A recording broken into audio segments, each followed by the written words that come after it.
맥주 감사절이기 때문에 감사에 대한 메시지를 같이 나누려고 합니다. 일단 감사의 참말을 하라.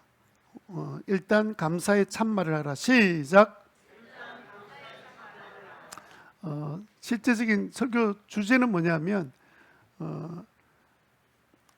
내가 원치 않는 상황이 일어날지라도 감사할 수 있는 비결이 원래 설교의 주제입니다. 항상 감사할 수 있는 비결, 그렇게 생각하시고 일단 감사의 찬 말을 하라라는 제목을 붙였습니다. 오늘 이 말씀을 통해서 여러분의 삶 가운데 어떤 상황에 놓일지라도 하나님 앞에 감사할 줄 아는 믿음의 사람으로 그렇게 성숙하게 되기를 주님의 이름으로 축원합니다.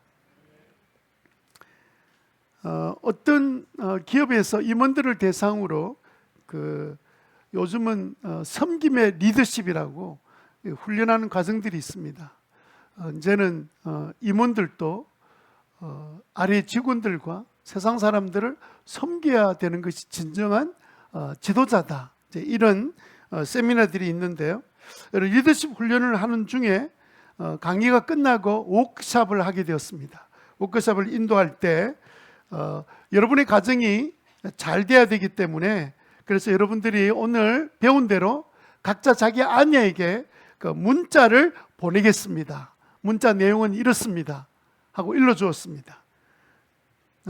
아내에게 문자를 보낼 때 당신이 있어서 우리 집은 천국이야, 이렇게 문자를 보내세요 하고 강사가 워크숍을 할 때 이렇게 이제 아내에게 보낼 감사 문자에 대한 이야기를 꺼낸 거예요. 그리고 난 다음에 시간이 한두 시간 후에 어떻게 피드백이 왔는지를 워크숍 가운데서 나누게 했습니다. 어떤 아내는 그 문자를 답신할 때 당신 그거 숙제지, 이렇게 말하는 사람도 있었고, 숙제하느라고 고생하네, 이렇게 놀리듯이 문자를 보내는 아내도 있었고, 딴 생각하지 말고 교육이나 잘 받으세요, 이렇게 책망하는 아내도 있었습니다. 조금 더 심한 사람은 당신 뭐 잘못 먹었어? 왜 평소에 안 하던 짓을 해? 이렇게 문자도 왔다고 합니다. 아니 그냥 숙제인 줄 알면 그 수많은 말에 당신이 있어서 행복합니다 이러면 그래요, 고마워요, 그렇게 알아주니 너무 고마워요, 이러면 얼마나 좋아요. Honey, I love you 이러면 또 얼마나 좋습니까? Honey 이러면 좀 닭살이 돋으면 꿀물 얼마나 좋아요, 이렇게 이야기하면 되죠. 아니 그렇게 지금 사랑해요, 또 그래 당신이 있어서 너무 행복해요, 이렇게 우리 가정이 행복하다 이렇게 말하는데 그냥 고마워요, 사랑해요, 나도요, 미투 이러면서 할 말이 얼마든지 많이 있는데도 불구하고 대부분이 틱틱거리는 답을 보냈다는 거예요. 언젠가 서울에 상주했던 외신 기자 한 분이 한국 생활에 대해서, 서울에 대해서 특별히 이렇게 기사를 쓰면서 타이틀에다가 이런 제목을 붙였습니다. 잘 사는 나라, 그러나 행복하지 않는 나라. 우리나라가 OECD 국가 중에서 잘 사는 나라에 들어갔습니다. 참 역사에 있을 수도 없고, 이 짧은 기간에 우리나라가 이렇게 되는 것은 역사에 없는 사건이었습니다. 다 잘 살기, 우리는 장사가 안 된다, 힘들다, 어렵다 그러지만 여러분 그거는요, 우리가 지금 사는 삶을 다른 나라들과 비교하면 그거는 엄살도 그런 엄살이 없습니다. 우리는 없다 그러면서도 다 먹으러 다니고 못 먹는 거 어디 있습니까?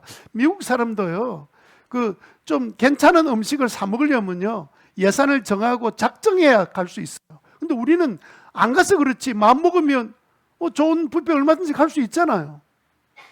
못 갑니까? 우리가 마음 먹으면 우리가 얼마든지 먹을 수 있는 식사는 다 할 수 있잖아요. 세상이 다 그렇지 않습니다. 여러분들이 다 한국에서 사니까 다들 우리가 왜 이렇게 힘들게 살아 이러고 있는데, 그러니까 외국에 있는 기자가 한국에 사는 사람을 보면서 평가한 겁니다. 잘 사는 나라, 그런데 행복하지 않는 나라. 그게 아주 짧은 타이틀 에도 불구하고 우리의 현실을 잘 드러내는 기사라고 생각이 들어요. 대부분 우리의 생활 수준은요, 이미 아주 높을 대로 높아졌습니다. 전 세계 기준에는요, 탑 클래스 안에 들어 있습니다. 그런데도 행복 지수는 높지 않아요. 그러니까 행복하지 않는 나라라고 이렇게 타이틀이 붙을 정도로 된 거죠. 여러분 가정에 사는 식구들은 행복합니까? 여러분 자신은 행복하나요? 잘 사는데 왜 행복하지 못할까요? 여러분 지금 사는 수준이 아무리 힘들다 하더라도 여러분 사는 수준은요, 세계 수준 가운데 10분의 8 이상이 되는 사람들의 삶이에요.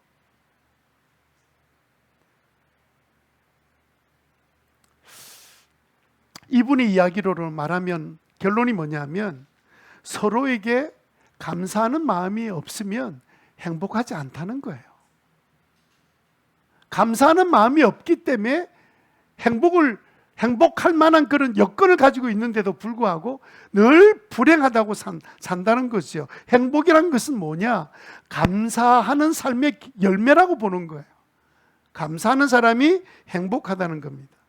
아마 여러분 남편이 여러분들에게 이런 문자를 보냈다면 여러분들은 어떻게 단문을 보냈을까요? 아마 여러분들도 숙제인 줄 알 겁니다. 삶 공부하다가 가끔 그런 일이 있거든요. 아마 저는 여러분들이 이렇게 문자를 보냈을 거라고 생각해요. 나도 당신이 있어서 우리 집이 천국이야. 저는 그렇게 생각해요. 일반 기업에서 했던 것처럼 틱틱대는 말을 하면서 숙제지 이런 이야기하고 그러지는 않을 거라고 생각합니다. 그렇게 문자를 보내면 남편들이 숙제로 한 거지요. 그런데도 답이 그렇게 미투, 땡큐 이런 말이 돌아오면 얼마나 행복하겠습니까? 행복은 감사에서 시작된다는 말은 맞습니다. 행복이 커지려면 뭐만 커지면 돼요? 감사만 커지면 행복은 따라오게 되어 있습니다. 존 밀러라는 사람이 이렇게 말했습니다. 그 사람이 얼마나 행복한가 하는 것은 그의 감사의 깊이에 달려있다. 저는 아주 적절한 말이라고 생각해요. 우리가 행복한 인생을 살아가는 비결은 어려운 것이 아니에요. 뭔가 더 놀랄 것들을 어떻게 마련해서 선물을 주는 것이 아니라 감사하면서 서로 살아갈 때 그때 비로소 그 가정이 행복하고 우리 개인이 행복해진다는 말입니다. 행복의 시작은 감사하는 마음의 시작으로부터 함께 동행한다는 사실을 기억하고 우리는 감사를 할 때 먼저 하나님께 감사를 표현할 줄 아는 그런 믿음의 사람이 되시기를 바랍니다. 지난주에 저는 아내와 함께 가족 목장하면서 전반기 감사 목장 모임 5가지를 하나씩 나누면서 하다가 보니까 너무 시간이 많이 가버렸습니다. 개인의 변화, 가정의 변화, 자녀들의 변화, 말씀을 통한 변화, 목장을 통한 변화, 기도응답에 대한 변화 5가지를 나누는데 아내가 눈물을 걸썽거리며 눈물을 닦고 있는데 그 바람에 저도 그 모습을 보다가 제 눈시울 더 뜨거워졌습니다. 나눔을 다 끝나고 시간이 꽤 목장 시간 한 1시간 더 지나간 것 같아요. 둘이 맞아 앉아 있었는데 나눔을 다 끝나고 나니까 제 마음에 밀려오는 것은 행복이었습니다. 아, 이게 행복이구나. 그러나 우리의 문제는 뭡니까? 예수 믿는다고 저절로 다 감사하는 것이 아니더라는 거예요. 감사하자 이렇게 말하고 특별히 또 맥주 감사절 드리자 이러면 왠지 낯설어하고 어려워하고 부담스러워하는 것을 좀 저는 이제 목사니까 좀 느껴지게 돼요. 모두 다 그런 건 아닙니다만은 뭔가 마음 밑바닥에는 왜 감사해야 돼? 라는 질문을 갖고 있는 것 같아요. 우리가 지금 보리 농사하는 것도 아닌데 맥주 감사절은 뭐야? 맥주 감사절은 보리맥이란 뜻이잖아요. 보리 농사한 것도 아닌데 보리 농사 그러고 난 다음에 또 감사절을 왜 지켜야 돼? 내가 또 왜 감사한 거면 왜 해야 돼? 뭐가 감사해? 내가 지금 사는 것만이 자체도 힘들고 어려운데 남들처럼 좋은 직장 다니는 것도 아니고 장사가 잘 되는 것도 아니고 내 뜻대로 되는 것 하나도 없는데 내가 왜 감사해야 돼? 라는 우리 마음 속에 깊은 곳에 있는 감사치 못할 이유들이 있는 거예요. 게다가 여러 가지 의문도 있습니다. 그러면 그 목사님 이야기대로 감사하면 불행한 내 인생이 행복한 인생으로 딱 바뀌어지는 거야? 꼭 그렇게 감사를 억지로라도 맞춰서 해야 되는 거야? 왜 모든 일에 감사해야 되고 왜 언제나 감사해야 되는 거야? 하는 여러 가지 의문도 우리 마음에 있는 것 같습니다.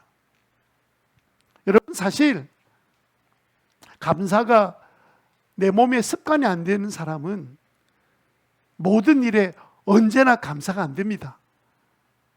갑자기 어려운 일이 딱 생겼어요. 불평이 생기고 원망이 찾아올 거예요. 그런데 여러분, 모두 다 그렇게 되는 건 아닙니다.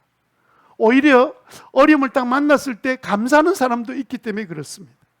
솔직히 모든 일을 다 감사한다, 결코 쉬운 일은 아니에요.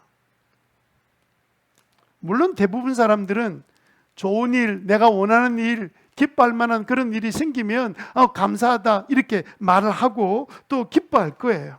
그런데 조금 힘들고 괴롭고 또 고통이 찾아오면 우리는 스스로 찾아서 감사할 수 있을까요? 감사는요, 모든 일에 감사한데 이 감사는 감사의 습관이 있어야만이 할 수 있는 일이에요. 앞에서 설교에 감사하자 이런다고 감사되는 것 아닙니다. 이 말은 무슨 말이냐면 감사는 누가 하느냐?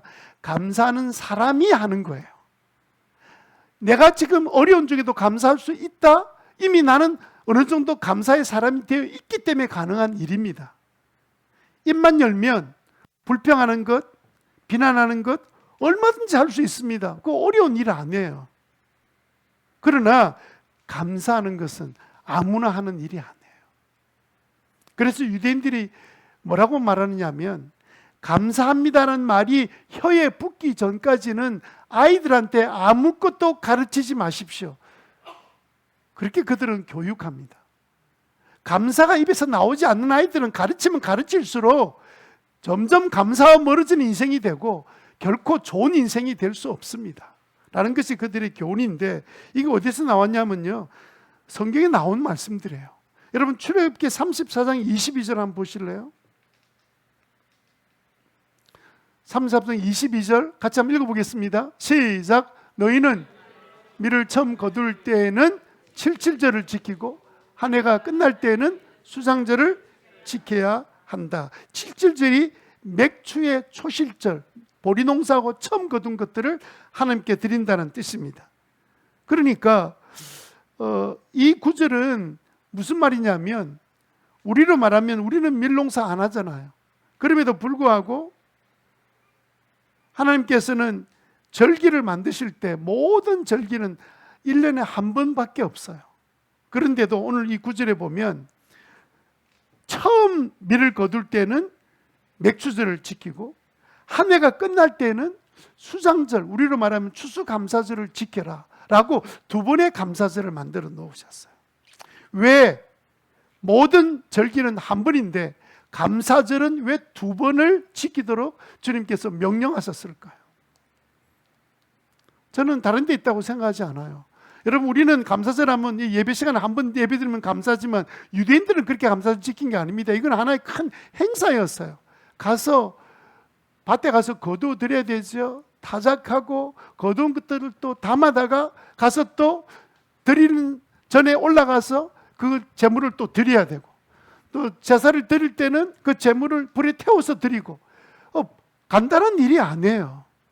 그럼에도 불구하고 하나님께서는 이 절기를 지키려고 예루살렘 성전에 올라오는 그 힘든 일들을 한 번, 다른 절기는 다 한 번 했는데 이 감사절은 1년에 두 번 하도록 한 것은 그 시간이 얼마나 많은 시간들과 에너지 들인지 몰라요. 그렇게 한 이유는 뭐냐면요, 감사하는 것이 너의 체질이 되라. 나의 백성들의 삶은 감사의 사람 되는 데 있다. 그래서 다른 절기와 다르게 감사절을 한 번 해도 될 절기인 것처럼 보이는데도 불구하고 두 번을 하도록 주님께서 명령하신 거예요.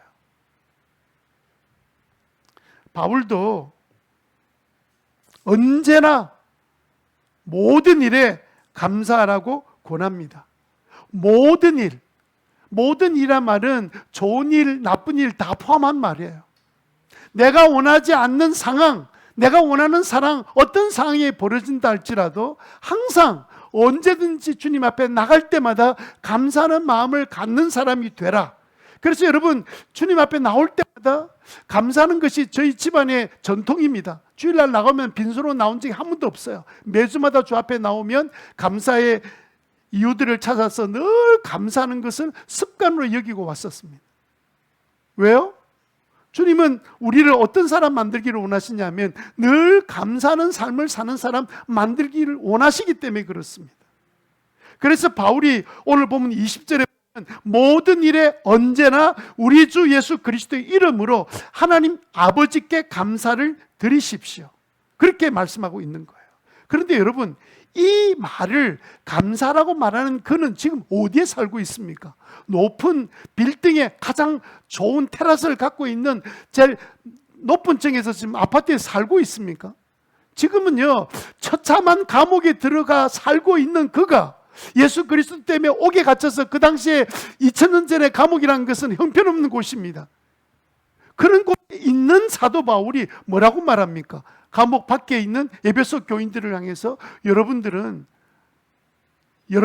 모든 일, 어떤 상황 가운데서도 감사하는 사람 되십시오. 여러분들은 아예 하나님 앞에 은혜를 받은 사람이니까 늘 감사하는 삶을 사는 것이 마땅합니다 라고 말하고 있는 거예요. 이렇게 감사를 했으니 사도 바울은 늘 행복에 가득 찬 삶을 살았잖아요.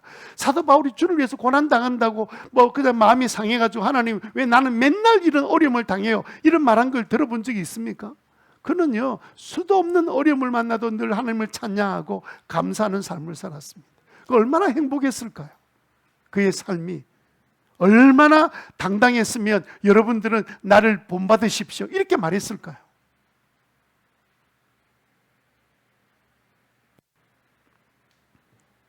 여러분, 만약 우리가 감사하는 것이 당연하게 주님께서 우리를 감사의 사람 만들기 원하시는데 감사하지 않으면 우리는 어떤 삶을 살게 될까요? 첫 번째 생각할 것은요, 불평하며 쪼그라드는 삶을 삽니다.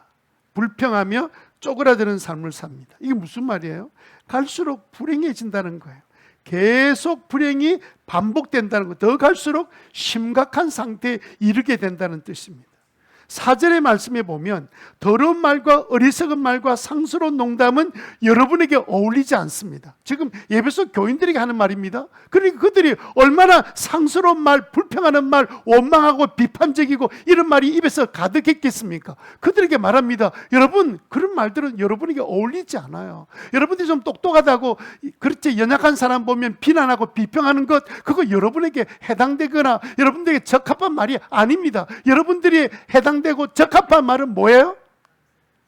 감사에 찬 말을 하라는 거예요.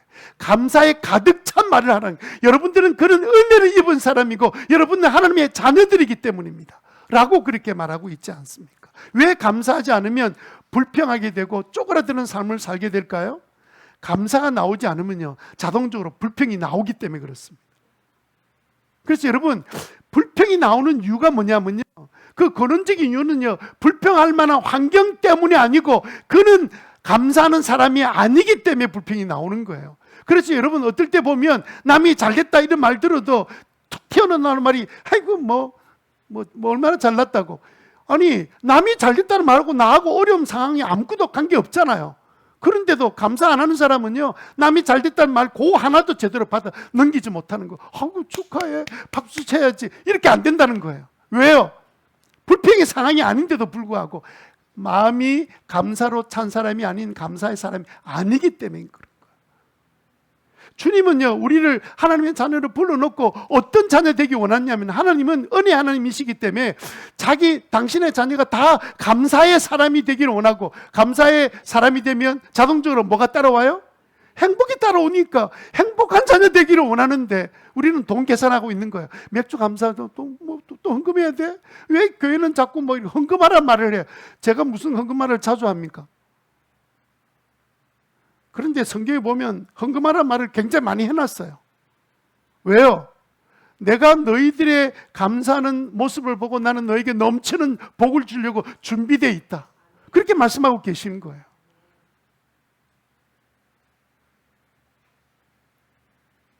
왜 성도인데 불평의 말을 하다가 바울에게 이 말을 들었을까요? 그들은요, 성도인데도 불평했던 이유는 그들은 감사하는 사람이 아니었기 때문입니다. 감사하는 말을 하지 않는 근원적인 이유는 물론 마음의 불평과 원망의 쓴뿌리가 있기 때문에 그래요. 이런 불평의 삶을 계속 살면 점점 갈수록 비참한 삶을 살 수밖에 없다는 거예요. 우선 불평하면 관계가 다 깨져 버려요. 아무도 어떤 자녀도 그 불평하는 부모를 좋아해서 찾아오지 않습니다. 말은 우아해서 그냥 특별한 것 아닌데도 말에 가시가 들어있으면 이거 자녀들이 다 알아요. 그게 말이 무슨 말인지 압니다. 사람은 영물이 돼가지고요, 다 알아요. 감사하지 않으면 불평하고 쪼그라들게 되는데, 여러분 더 근원적인 이유가 뭔 줄 아세요? 제가 말씀드리잖아요. 감사하지 않는 순간에 그 다음에 불평이 나온다고요. 감사 안 하면 그냥 그대로 있는 게 아니에요. 항상 빛과 어둠에 이 땅은 빛이 들어오면 어둠은 사라지는 것처럼 감사가 되면요, 불평이 사라지고요, 감사하지 않으면 불평은 저절로 찾아와서 자리 잡고 앉아 있습니다. 여러분, 그런데 왜 감사하지 않으면 불평하다가 더 쪼그라지는 삶을 사느냐? 근원적인 이유는 뭐냐면요, 하나님께서 은혜를 더 이상 주시지 않기 때문이에요. 불평하는 사람이 은혜를 주신다는 성경 구절은 없어요. 주셨던 은혜까지 거둬가셔요. 아예 은혜를 주시지 않습니다. 여러분, 하나님은 우리에게 엄청난 감사거리를 은혜로 다 베풀어 주셨어요. 우리를 창조해 주셨죠. 우리를 북한에 태어나지 않고 어디 태어났어요? 한 번도 감사 안 해보셨죠?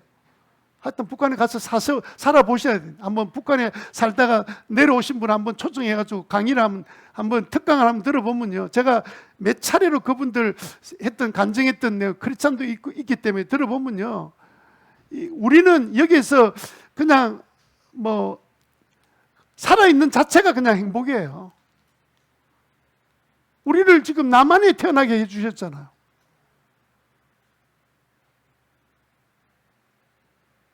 감사할 것들이 얼마나 많아요. 게다가 우리는 또 예수 믿게 해주셨잖아요.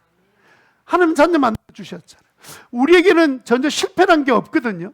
전국적으로 하나님께 붙어 있으면 하나님이 가장 좋은 길로 인도하시는 하나님을 믿고 있는데도 불구하고 감사가 되지 않는 것은 너무너무 신기한 일이에요. 너무너무 신기한 일이에요. 신기할 것도 없죠. 왜냐하면 내가 그 사이에 감사하는 사람으로 바뀌어지지 못했기 때문에 일어난 일이에요. 여러분, 불평이요, 불평으로 끝나지 않고 악평으로 바뀌어집니다. 결국 나가중에는 로마서 1장 28절에 보면 하나님을 인정하기 싫어하는 마음까지 가서 이제는 그들의 그 악평하는 그 마음, 그걸 타락한 마음자리를 그랬는데, 타락한 마음자리를 그대로 내버려 두셨어요. 그래? 그 정도야? 내가 나한테 그 정도밖에 안 돼? 하나님, 그럼 네가 하고 싶은 대로 한번 살아봐. 내버려 두었더니 29절부터, 로마서 1장 29절부터 어떤 일이 일어납니까? 같이 한번 읽어보겠습니다. 시작. 사람들은 온갖 불의와 악행과 탐욕과 악의로 가득 차 있으며 시기와 살이와 분쟁과 사기와 저기로 가득 차 있으며 수근거리는 자요, 30절에 중상하는 자요, 하나님을 미워하는 자요, 불순한 자요, 오만한 자요, 자랑하는 자요, 악을 꾸미는 모략꾼이요, 부모를 거역하는 자요, 31절에 우매한 자요, 신의가 없는 자요, 무정한 자요, 무자한 자요. 이게요, 불평이 악평으로 가고 그 다음 결과적으로 이런 인생이 될 수밖에 없는 거예요.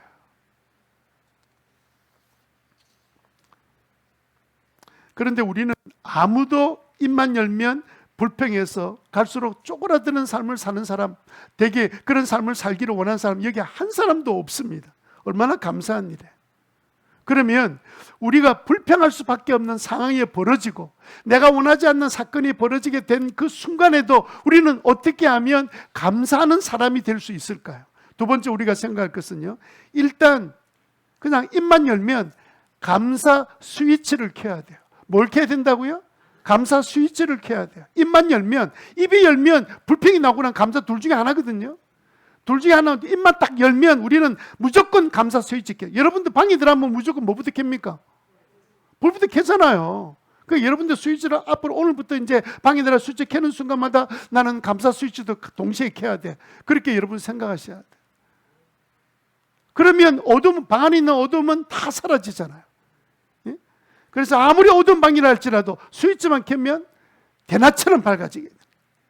입만 열면 감사 스위치를 딱 먼저 켜야 되겠다 생각하고, 그렇게 여러분들이 딱 마음에 결심하고 입을 여는 순간에 불평은 사라지고 감사가 나오기 시작해요. 근데 그게 의식하지 않아도 자동적으로 되는 순간까지는 우리의 다소의 우리는 간절한 마음으로 스위치 켜는 노력들을 하셔야 돼요.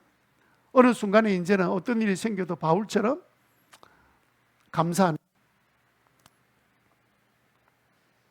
4절에 보니까 더러운 말과 어리석은 말과 상스러운 농담은 여러분에게 어울리지 않습니다. 오히려 여러분은 감사의 찬 말을 뭐 하라고요? 그러면 하십시오라는 말을 한 거 보니까 할 수 있다는 말입니까? 못한다는 말입니까? 할 수 있다는 말이에요. 언제부터요? 예수 믿는 순간부터 감사할 수 있게 만들어 놓으신 이유가 뭐냐면, 예수 믿을 때 누가 우리 속에 들어와 계세요? 성령이 우리 안에 들어오시기 때문에 우리는 감사할 수 있습니다. 나는 늘 감사할 수 있습니다. 시작. 여러분들이 믿어야 될 건 뭐냐면 성령이, 하나님이 이미 감사대로 만들어 놓으셨다는 거예요. 그런데도 감사 안 한 것은 뭐냐면 사실 하나님 말씀대로 교제하고 살지 않기 때문에 그래요. 세상 일만 생각하고 살고 있지 하나님 말씀을 생각하고 기도하고 이런 삶을 안 사니까 그냥 자기도 모르게 옛날 습관대로 불평이 나온 거예요. 근데 불평이 나오지 않는 삶을 사는 것은 이상한 일이 아니라 당연한 일이고, 하나님이 불평하지 않고 감사대로 만들어 놓으시, 딱 예수 믿을 때 여러분 그 사실을 믿으셔야 돼요. 우리를 감사하는 말을 할 수 있도록 만들어 주신 것을 믿으시기 바랍니다. 그래서 감사의 참말을 하라고 말씀하고 계시잖아요. 시편 141편 3절에 보니까 온갖 그럼에도 불구하고 자기 입에서 불평이 나오니까 하나님 앞에 뭐라고 기도합니까? 다시 이렇게 기도합니다. 시작. 주님, 내 입술 언저리에 파수꾼을 세우시고 내 입 앞에는 문지기를 세워주십시오. 지금 뭐라고 지금 다윗이 기도하고 있습니까? 예? 다윗이 어느 순간까지는 여전히 그도 자기 입술에 파수꾼이 세워져야 됩니다. 내가 입을 딱 여는 순간에 혹시 하나님 제 안에 불평이나 악에 찬 말이나 비난이나 조롱하는 말이 딱 나오면 제 입을 딱 때려주세요, 그 말입니다. 이게 지금 파수꾼이 세워서 뭐 할 겁니까? 파수꾼이 이 앞에서 뭐 하면 돼요? 입을 꽉 입을 열려고 하는 그 입을, 말하고 있는 입을 그냥 꽉 물어서 문을 닫아버리는 거 말하는 거 아니에요? 파수꾼이 그 역할을 하는 거 아니에요? 아예 쓸데없는 소리 말 시작하는 순간에 말을 못하도록 그냥 막아버리는 파수꾼을 세워주십시오. 내 입에는 문지기가 세워져서 다른 말은 나오지 않게 해주십시오. 오직 감사의 말만, 찬양의 말만 나오게 해주십시오. 그게 지금 다윗의 기도입니다. 다윗도 이렇게 기도했다면 우리는 어떻게 기도해야 될까요? 여러분, 우리가 감사하면 행복해집니까? 행복하면 감사의 말이 나올까요? 답을 다 가르쳐 줘가지고 제가 그 질문할 테니까 여러분 질문에 한번 질문이라기보다는 여러분 한번 실험을 한번 해보셔야 되는데, 여러분 만약 여러분들이 이 시간 뭐 기분 나쁜 건 아닌데 인상을 꽉 쓰고 험악한 얼굴로 옆 사람 사람 쳐다보세요. 자, 지금 쳐다보겠습니다. 옆 사람 서로 인상 쓰면서, 왜 인상을 못 써요? 평소에 집에서 잘 쓰잖아. 쓴 얼굴로 싹 옆 사람을 쳐다보세요. 웃지 말고, 지금 웃는 게 그 지금 험악한 얼굴입니까? 이러면 이게 실험 결과가 안 나와요. 내가 짜증내면서 찌푸린 얼굴로 주위를 딱 쳐다보면 주위가 어떻게 보일까요? 전부 다 짜증스럽게 보여요. 그런데 반대로 내가 얼굴을 환하게 펴서 미소를 띄우면서 옆 사람 한번 쫙 이렇게 쳐다보세요. 이건 또 잘한다, 그죠? 하여튼 딱 쳐다보니까 어떻게 보여요? 다 사랑스럽고 푸근하게 보이죠. 이거는 뭐 분명한 일입니다. 주위 환경이 달라졌습니까? 의자가 막 공중에 날아다니고 막 그랬습니까? 주변에 아무것도 달라진 거 없어요. 그냥 뭐만 달라졌어요? 내 얼굴 표정만 바꾸어서 본 거예요. 그럼에도 불구하고 전혀 다르게 돌아온다는 것이 뭐냐면 심리학자들이 말하는 안면 피드백 이론입니다. 자기 안면에 의해서 피드백이 돌아온다는 거예요. 안면 피드백 이론을 만들었습니다. 왜 이런 현상이 일어납니까? 설명하기를 이렇게 설명했습니다. 우리의 뇌에는 표정을 관리하는 중추신경이 있고 감정을 관장하는 중추신경이 있는데 여기 두 개 딱 붙어 있는 거예요. 그러니까 표정을 밝게 하면 감정도 밝은 감정으로 간다는 거예요. 그런데 표정을 어둡게 하면 감정도 어둡게 간다는 거예요. 이게 그 이론의 이유입니다. 우리 현상이 우리에게는 그렇게 나타나도록 만들어져 있다는 거예요. 그러니까 표정에 따라 감정이 다르게 나타난다는 겁니다. 사도 바울이 감옥에 들어가 있습니다. 그럼에도 불구하고 그거 하늘을 바라보고 찬양하고 이러는 동안에 주변을 보니까 감옥이 못 살 곳이 아니에요. 왜? 누가 계시니까? 하나님이 함께 계시니까 막 그냥 괜찮은 거예요. 그곳에서 찬송하고 노래 부르고 하나님께 영광을 올려드리고 이렇게 지내는 거예요. 그런데 여러분들이 좋은 환경에서 아무 문제 없는 환경에서 인상 쓰면서 나는 왜 이렇게 살고 있노 이러면서 인상을 쓰고 앉아 있으면 인상 쓰는 그대로의 모든 것들이 눈에 보이면서 더 찌그러진 삶을 살아갈 수밖에 없는데 반대로 내가 밝은 얼굴로 하나님 주셨던 은혜를 기억하고 감사함으로 주변을 돌아보면 모든 것이 행복하게 보인다는 이론입니다. 그럼 바울은요? 바울은 어떻게 이렇게 할 수 있었습니까? 빌립보서 4장 11절에 보니까 바울이 이런 고백했습니다. 내가 궁핍해서 이렇게 말하는 것이 아닙니다. 나는 어떤 처지에도 스스로 만족하는 법을 배웠습니다. 감사하는 법을 배웠다는 거예요. 12절에 시작. 나는 알고 풍족하게 살 줄도 압니다. 궁핍하거나 그 어떤 경우에도 적응할 수 있는 비결을 배웠습니다. 13절 시작. 나에게 능력 주시는 분 안에서 나는 모든 것을 할 수 있습니다. 이 말은 뭡니까? 내가 모든 이 어려운 상황 가운데도 내 안에서 능력 주시는 분이 계시기 때문에 나는 모든 것을 할 수 있다. 모든 걸 뭐 한다는 말이에요? 네, 만족하는 법 이야기했잖아요. 감사할 수 있다는 말이에요. 나는 어떤 상황에도 감사할 수 있습니다. 왜 내 안에 이미 성령님이 내 안에 거하시고 그분이 능력 주시고 계시고 있기 때문에. 똑같습니다. 우리도 이미 우리가 예수 믿을 때 성령 우리에게 오셔서 우리를 성령을 잠재워 놓고 있어서 문제지 우리는 원래 감사하도록 만들어졌어요. 예수 믿고 나면. 그래서 여러분 우리는 그 사실을 먼저 믿고 우리가 그 감사를 고백하기 시작하면 놀라운 변화들이 우리 안에 일어난다는 거예요.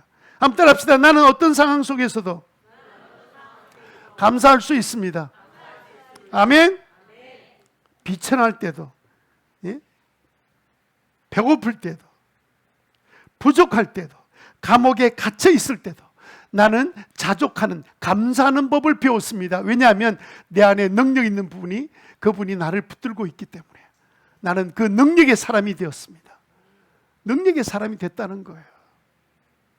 오늘 본문 에베소서 5장 20절에 보면 똑같은 말씀하고 계시죠. 모든 일에 언제나 우리 주 예수 그리스도 이름으로 하나님 아버지께 감사를 드리십시오. 감사하면 돼요. 감사하기 위해서 뭘 또 다른 게 필요한 게 아니에요. 기도원에 갔다 와야 감사가 되는 거 아닙니다. 환경이 더 어려워도 아무 상관이 없어요. 여러분들은 이 사실을 믿고 내가 예수 그리스도 이름으로 하나님께 감사할 수 있습니다. 드릴 수 있습니다. 믿고 감사하기 시작할 때 놀라운 은혜가 일어나게 된다는 뜻입니다. 그럼 어떻게 우리의 감사할 말을 할 수 있을까요? 첫 번째는요, 나는 감사할 수 있다고 날마다 외쳐야 됩니다. 나는 감사할 수 있다. 나는 감사할 수 있다. 나는 감사할 수 있다. 빌립보서 4장 13절, 나에게 능력 주시는 분 안에서 나는 모든 것을 할 수 있다. 감사할 수 있다. 감사할 수 있다. 그리고 감사할 수 있다는 사실을 외치고 나면 즉시로 우리는 감사를 찾아서 감사로 바꿔야 합니다. 에베소서 5장 4절 말씀처럼 오히려 여러분은 감사에 참말하는 것이 맞습니다. 여러분들에게 당연하게 맞는 것은 그 이상한 말 하는 게 아닙니다. 불평하고 원망하는 말은 여러분에게 맞지 않습니다. 그 상스러운 농담은 어울리지도 않습니다. 여러분에게 어울리는 것은 감사하는 말입니다. 아멘? 아멘? 감사하는 말이 우리에게 맞는 말이에요. 예수 믿고 나면 그게 당연한 말이에요.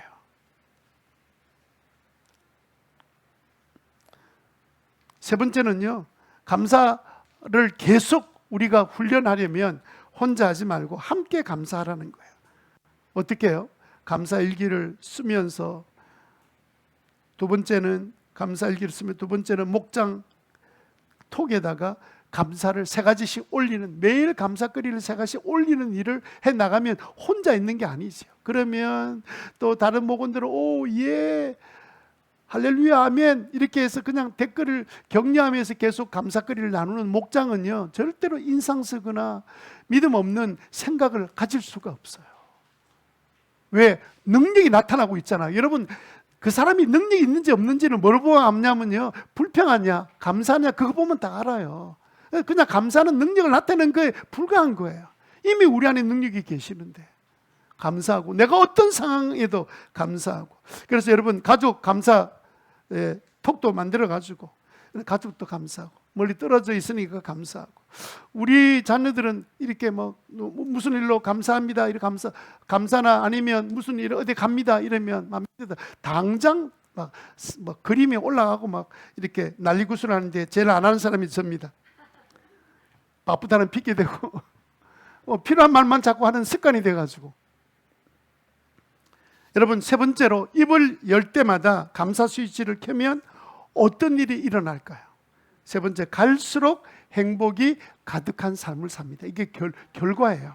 그냥 내가 행복하려고 살면 절대로 행복할 수 없습니다. 행복은 결과인데 자꾸 그것을 그냥 감사하면 행복이 저절로 올 것 같다가 그냥 행복을 목적으로 열심히 돈 벌고, 그렇게 맨날 불행한 거예요.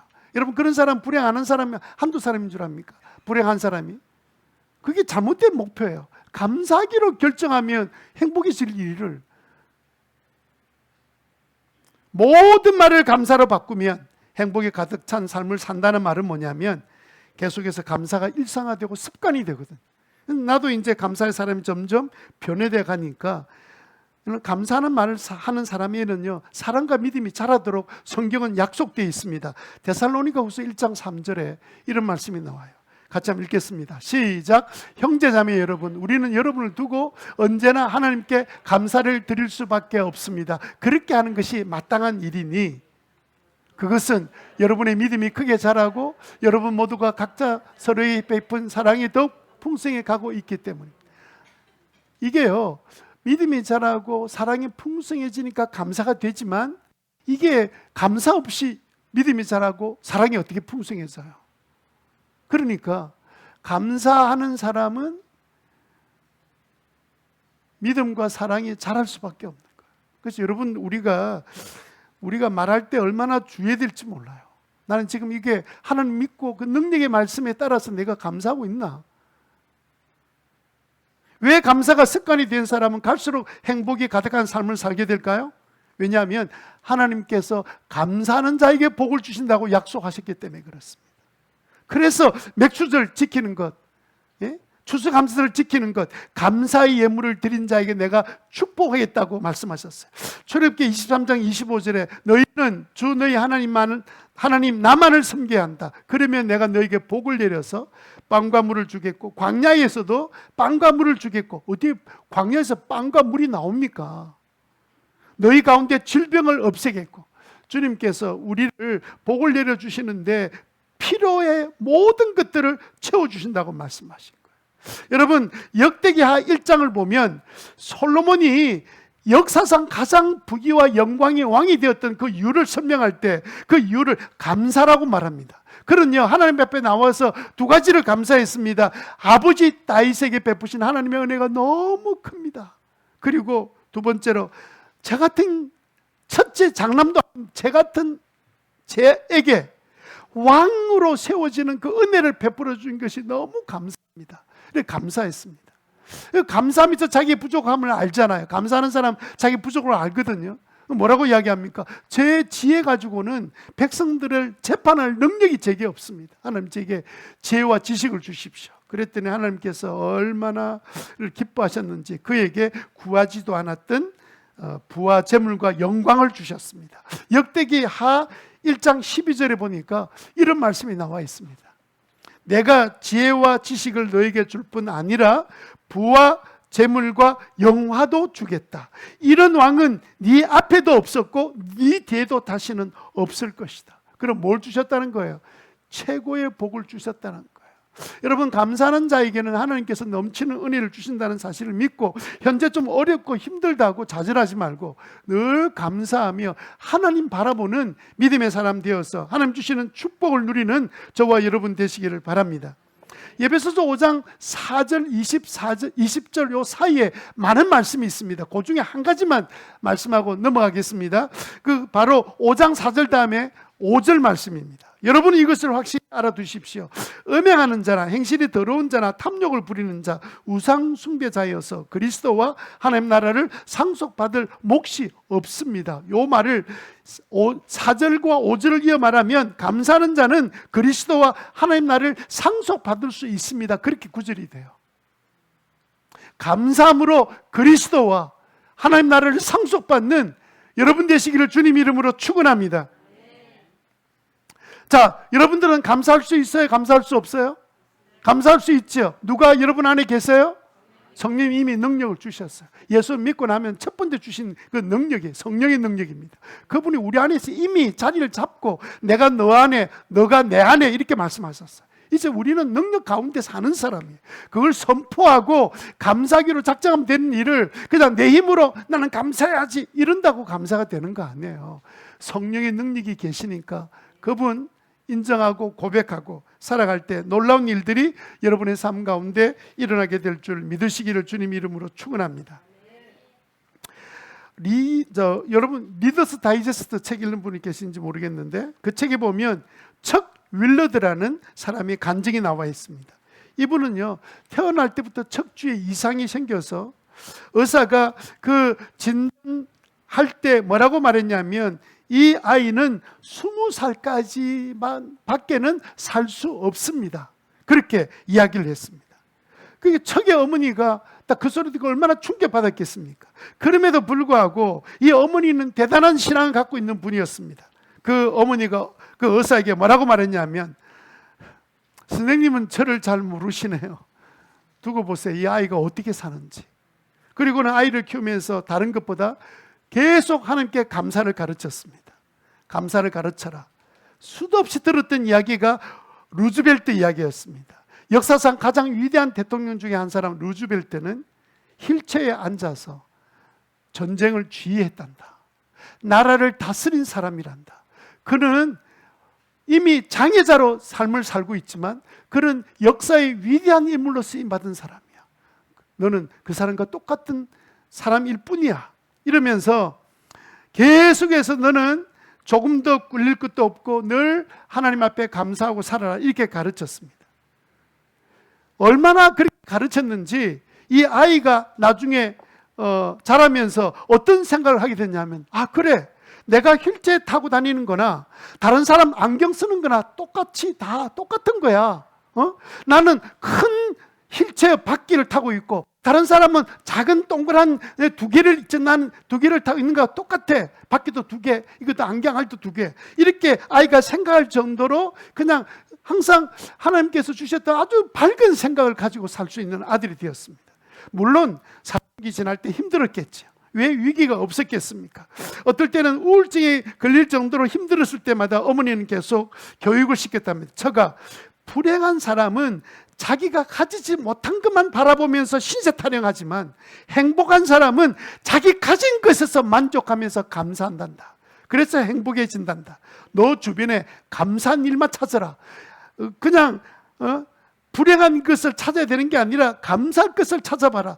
하나 찾고 또 찾고 또 찾고 이러면 계속해서 감사거리들이 본물처럼 터져 나올 거다 라고 이렇게 이야기를 했습니다. 엄마의 간절한 그 말, 간곡한 말과 그 엄마의 믿음대로 이 척은 자라면서 그 불행한 사람은 가지지 못한 것을 자꾸 생각하고 나는 왜 없어 이러면서 불행해지고, 행복한 사람은 자기 가지고 있는 것에 대해서 감사하면서 행복해지니까 나는 가진 것 찾아야지 이러면서 삶을 살았는데, 한 번은 이 척이란 척 윌러드가 척이 이제 재활치료센터에 갔었는데 치료받고 있는 사람들이 모여 있는 그 모습을 보고 충격을 받은 거예요. 왜냐하면 전부 다 세상 끝난 사람처럼 절망에 우울한 사고로 다친 사람, 태어날 때부터 몸이 약한 사람, 비관적인 얼굴을 가지고 모두 다 치료를 받고 있는데 웃는 사람이 없더라는 거예요.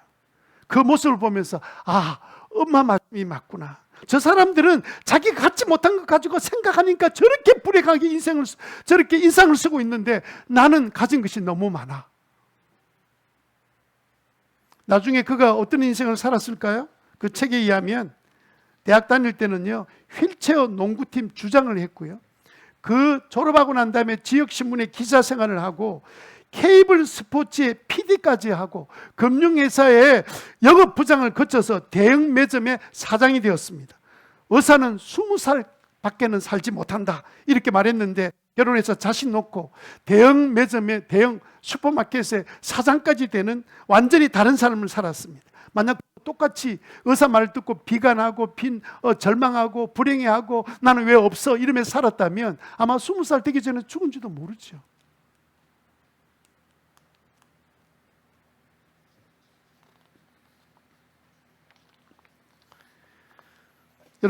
여러분들은 살아가는 삶 가운데 이제도 저제도 어렵고 기쁘고 즐거운 일, 또 실망이 되는 일들을 만나게 될 겁니다. 여러분 어떻게 하시겠습니까? 우리는 신앙이네요. 우리는 입술의 열매를 먹고 사는 사람. 주님께서는 우리들에게 축복의 통로가 되기를 원하고 계십니다. 시편 50편 23절 말씀에 보니까 이렇게 말씀하셨습니다. 다 같이 읽겠습니다. 시작. 감사하는 마음으로 나에게 영광을 돌리는 사람이니 올바른 길을 걷는 사람에게 내가 나의 구원을 보여주겠다. 아멘. 여러분들이 신앙생활 하다가 어려운 일이 있었다고 감사가 되고 처음에는 좀 힘들게 안 될 수 있다고 생각해요. 그러나 감사하는 마음, 감사한 일, 기도 응답을 받았거나 심지어는 정말 하나님이 극적인 상황 가운데 건져주신 일을 만났으면 하나님께 감사하고 감사의 예물을 드리기를 바랍니다.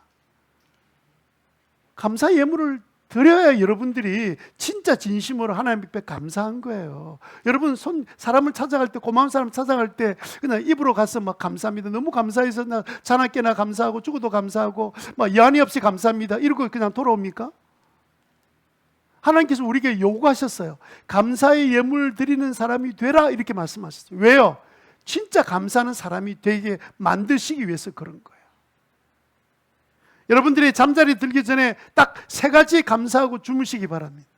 여러분 잘 아는 오프라 윈프리는 하루에 5가지, 10가지씩 늘 감사하며 살았잖아요. 비참하게 흑인 소녀로 강간을 당하고 참 비통한 삶을 인생을 사는 동안에도 지금도 미국 사람이 존경하는 사람 10명 뽑으면 그 중에 한 사람이 오프라 윈프라가 되었습니다.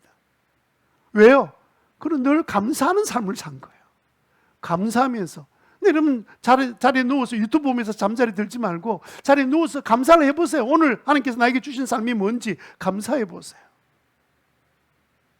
한 달 안 가서 여러분 변화를 경험하게 될 겁니다.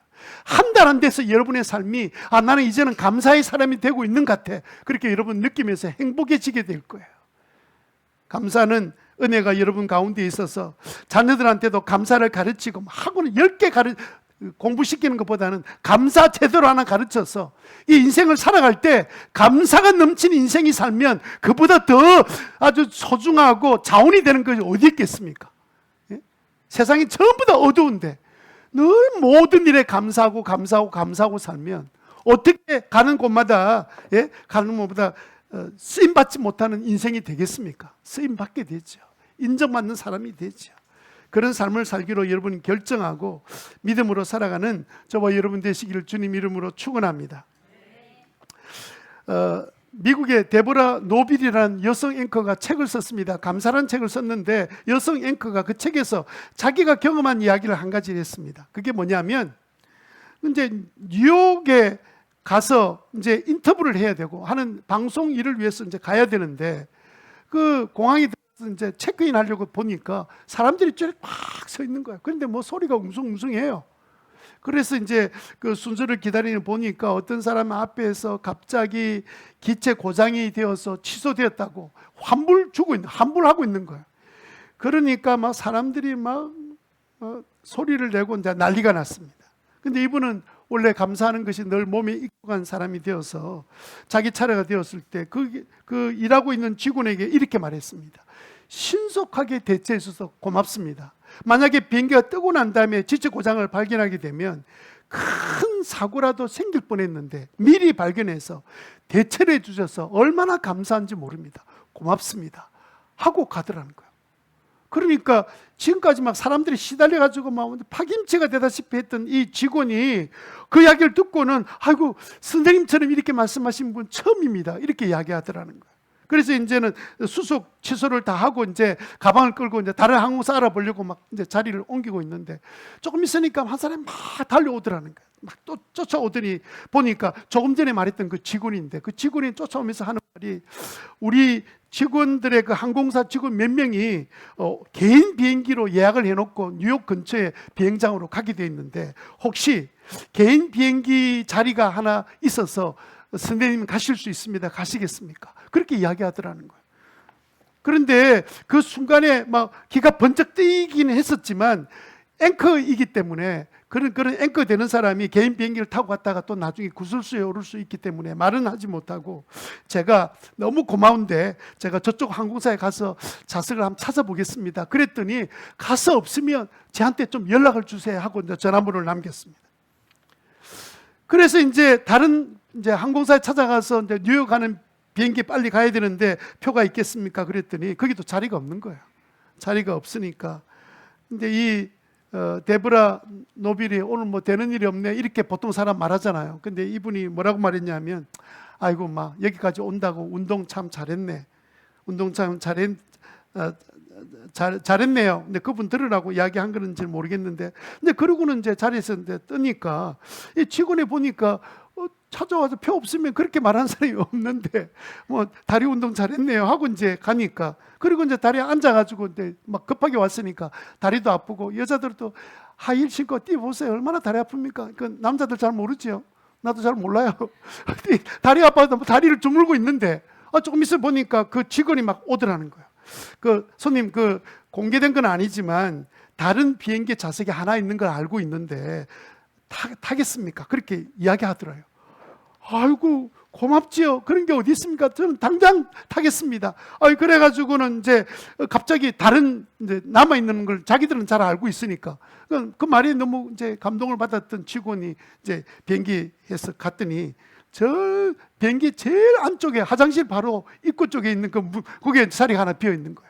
그래서 이제 그 자리에 짐을 내리고 앉아 있으니까 스튜디오스가 와가지고 아이쿠 자리가 너무 이런 자리가 되어서 미안합니다 이랬더니 데보라 노빌이 이렇게 말했답니다. 무슨 말씀입니까? 화장실 안에 앉아 있어 있게만 한다 하더라도 나는 뉴욕 가야 되는데 아이고 의자에 앉아 있으니 얼마나 감사합니까?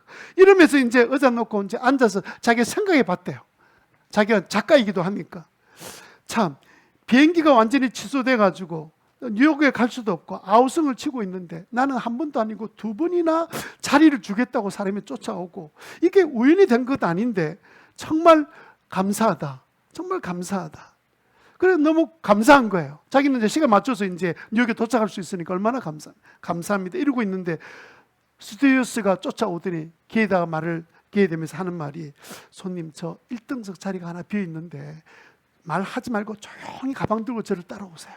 그래서 이제 가방 챙겨가지고 가만 갔더니 1등석 비어있는 자리 거기에다가 자리를 어차피 비행기 가는데 비어서 가는 자리니까 이제 거기에 자리에다 이제 옮겨준 거예요. 그래서 이분이 자기가 경험했던 내용을 이렇게 올려놨습니다. 여러분, 이런 일이 늘 일어난 일은 아니죠. 또 그렇게 되길 바라고 그렇게 감사한 것도 아닙니다.